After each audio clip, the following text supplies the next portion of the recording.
Olá, tudo bem? Mais uma vez aqui estamos, pela graça do nosso Senhor e Salvador Jesus Cristo. E eu quero saudar a todos em nome de Jesus.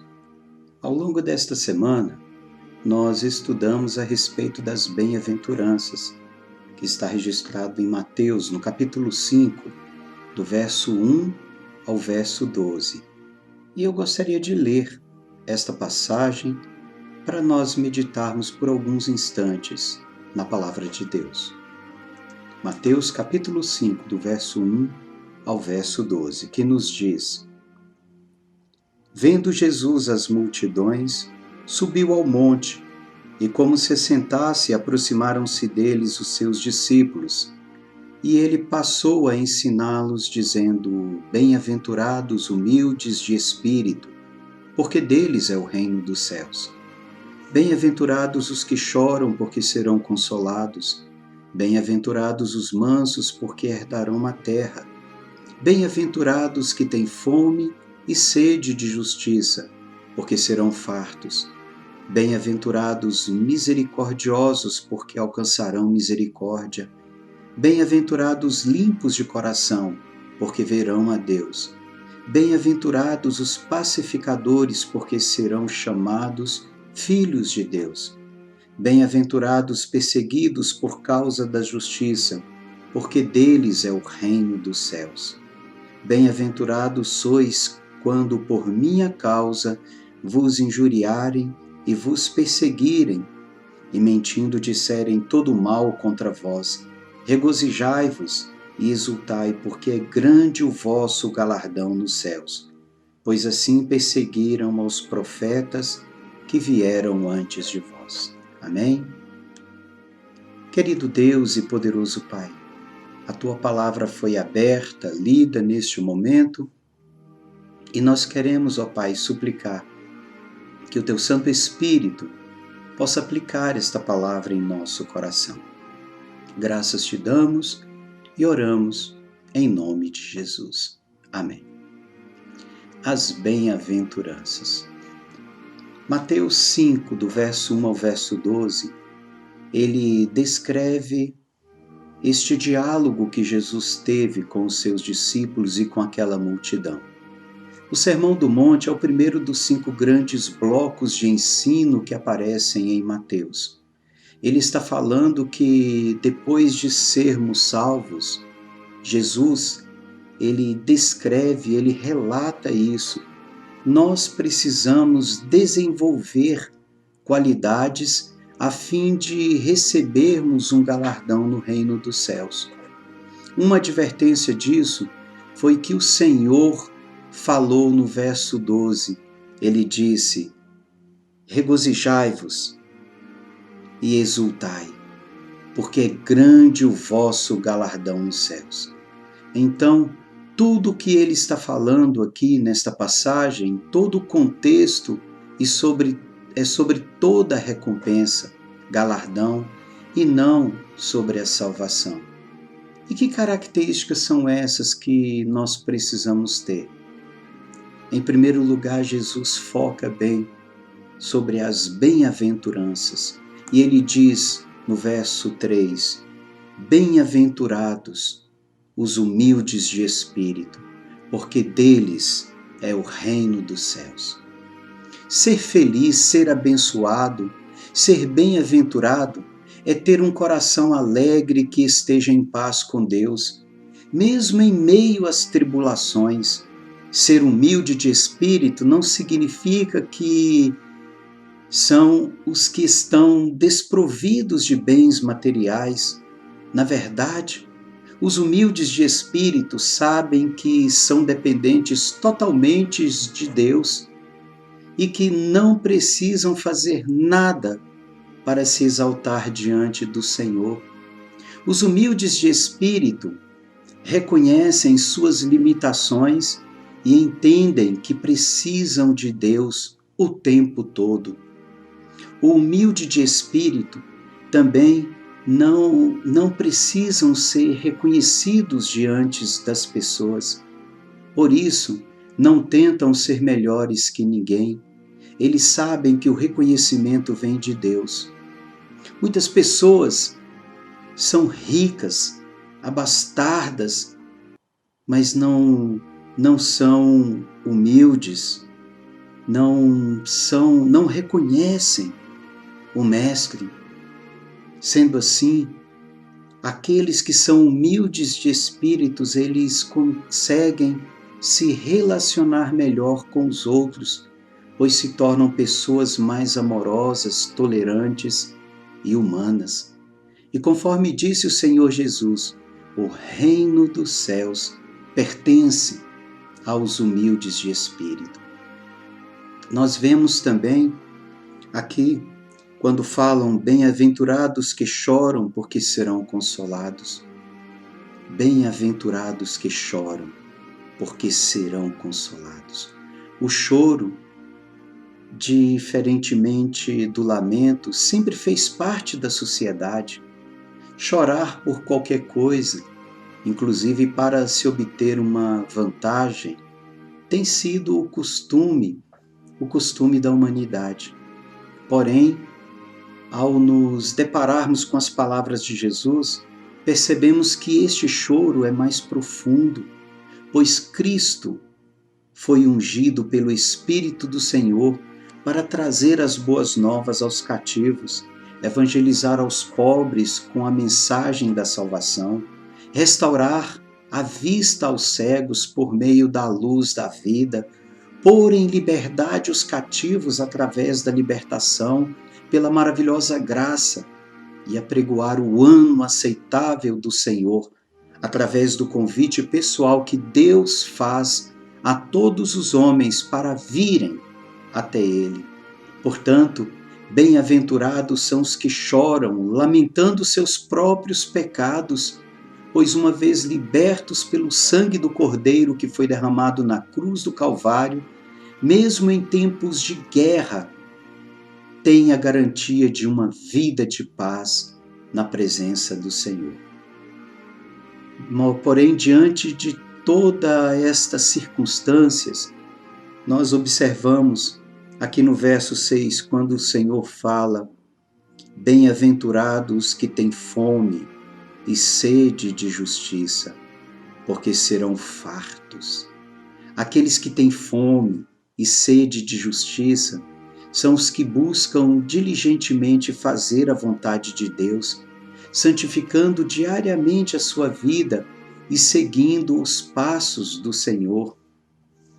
Porém, o que mais temos ouvido em nossos dias é o clamor por justiça.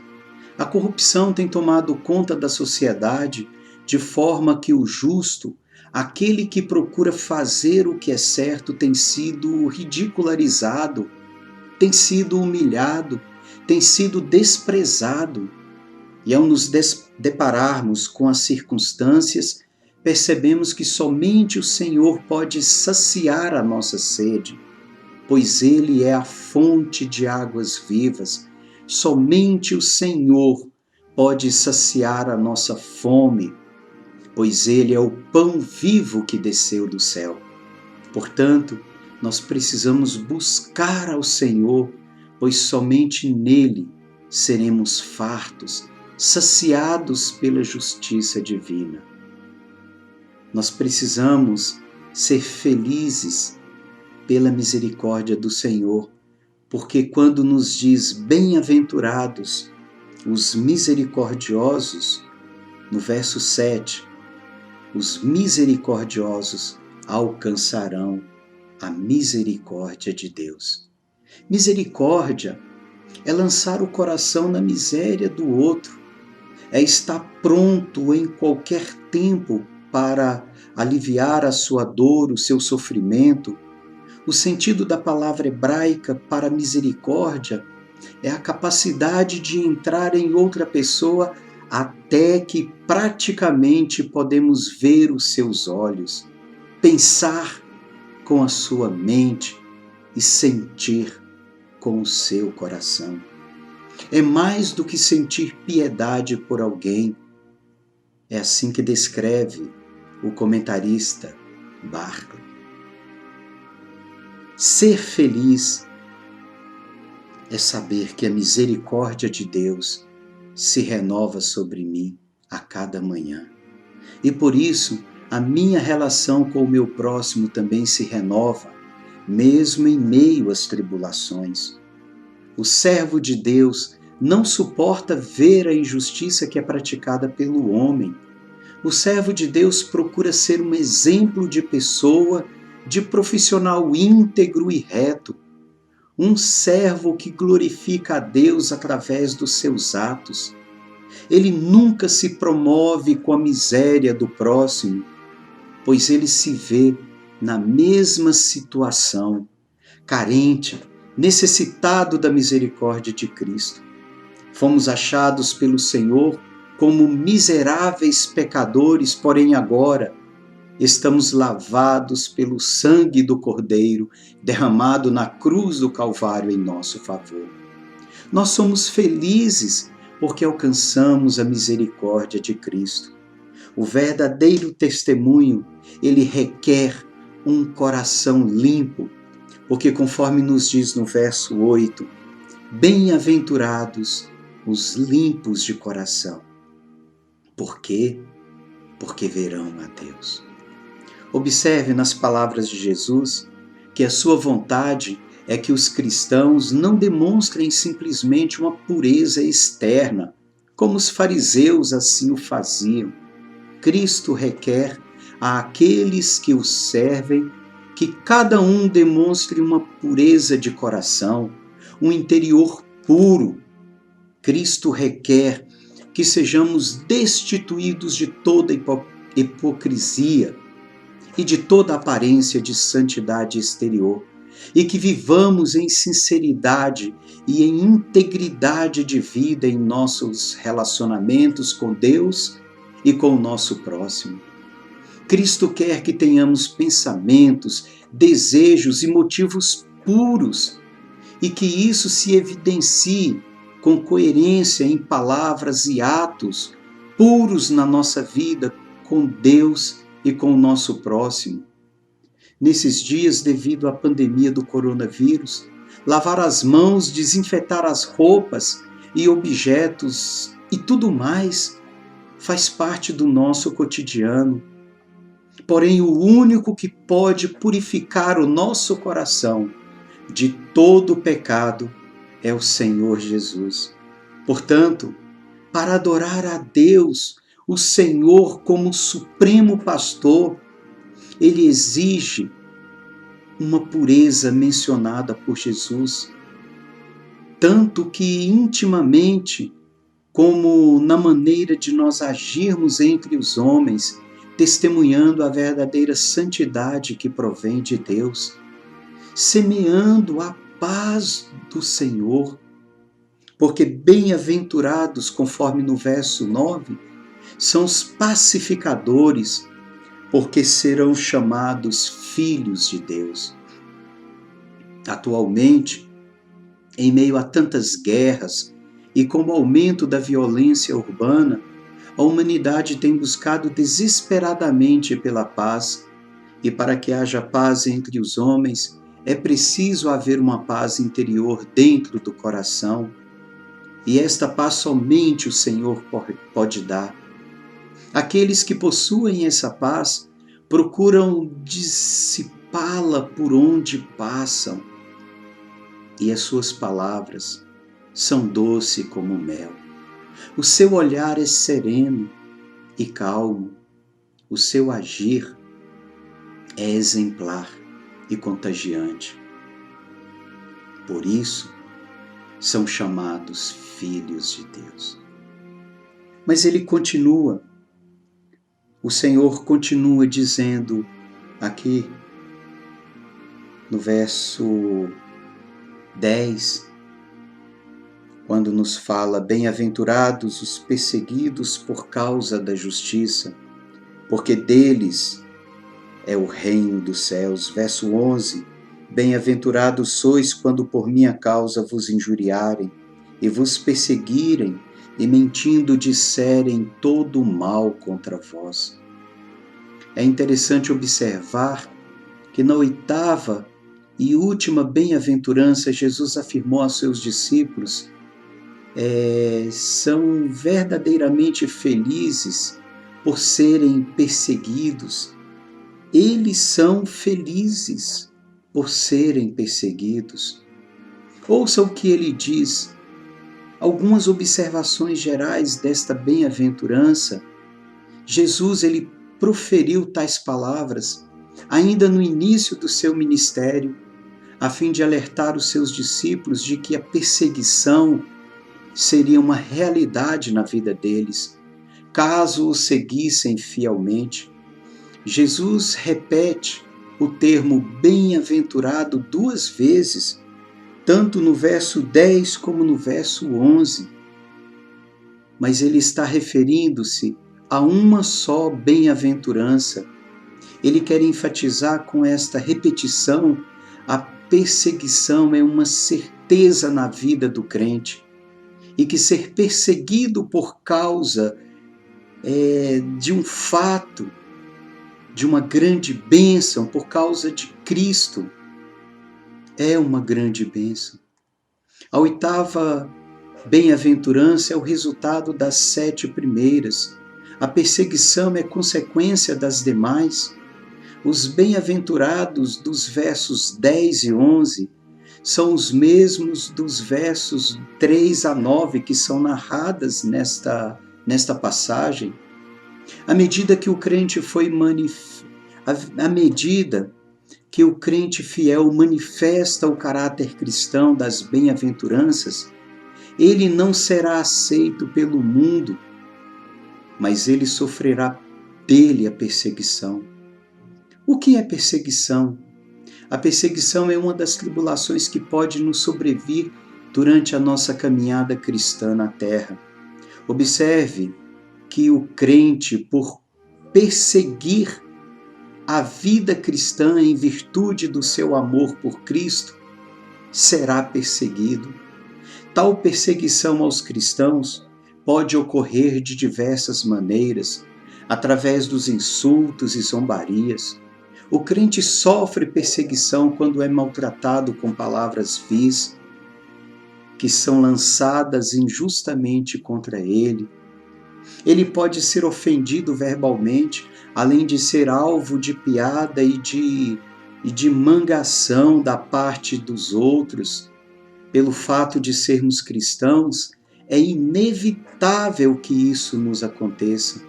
O próprio Cristo sofreu esse tipo de perseguição. Nosso Senhor Jesus, de forma injusta e cruel, foi zombado e insultado por muitos, especialmente no final de sua vida. Jesus já sabia que esse tipo de perseguição o esperava, e foi exatamente o que aconteceu com ele antes e depois de ser pendurado na cruz.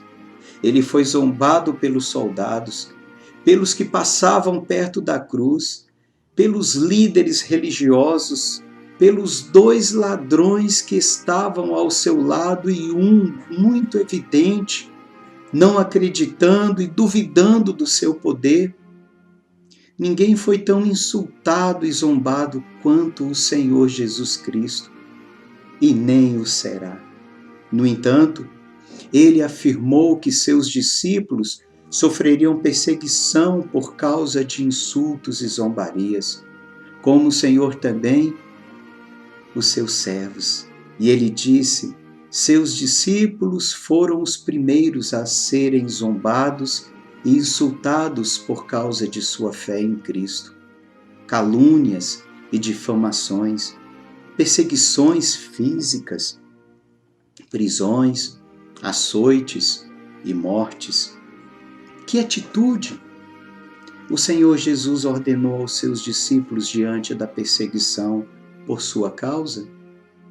O Senhor Jesus disse: regozijai-vos e exultai-vos, porque deles é o reino dos céus, porque é grande o vosso galardão nos céus, porque assim perseguiram os profetas que vieram antes de vós. O mundo pode nos perseguir duramente, mas não pode tirar a nossa alegria e a nossa fé que vem do Senhor. Nem tampouco pode desfazer a promessa de Deus de que vivemos com Ele em eterna alegria e felicidade na glória por vir. Além disso, é absolutamente certo que Deus, assim como recompensará os seus servos fiéis com a vida eterna, também recompensará com o castigo justo e eterno aqueles que se rebelaram contra ele e perseguiram cruelmente e injustamente a sua igreja aqui na terra. Os que foram perseguidos clamam por justiça diante de Deus. E vai chegar o dia da vingança do Altíssimo, quando ele retribuirá a cada um segundo as suas obras. Desse dia em diante, os ímpios sofrerão eternamente, enquanto os santos louvarão a Deus para sempre por sua justiça e bondade. Esta é a promessa de Deus para aqueles que viverem fielmente até a morte. E com esta promessa, a promessa de uma vida eterna, de alegria e felicidade na glória por vir.